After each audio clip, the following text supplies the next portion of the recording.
berasal dari channel horor asal luar, Dark Ghost Paranormal, yang pada malam itu dia mencoba menelusuri salah satu rumah yang dulunya dihuni oleh seorang penyihir. Dia pun nekat untuk menelusuri rumah tersebut dan mencari penampakan. Awalnya tak ada yang terjadi, sampai tiba-tiba dia pun banyak mendengar suara aneh, seperti suara teriakan dan juga benda yang bergerak dengan sendirinya. Sampai tiba-tiba ada kejadian mengerikan ini.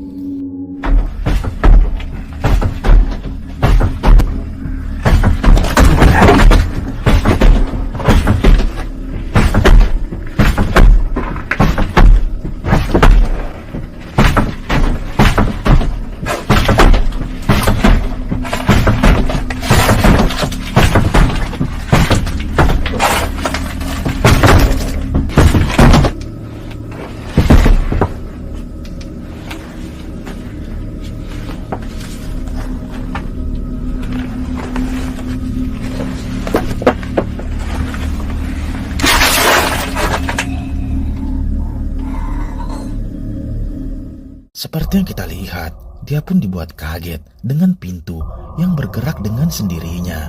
Namun saat dia mencoba mengeceknya, tak ada siapapun. Penelusuran pun dilanjutkan. Dia pun tertarik dengan salah satu kamar di sana. Dan saat dia mencoba masukinya, kejadian mengerikan ini pun kembali terjadi.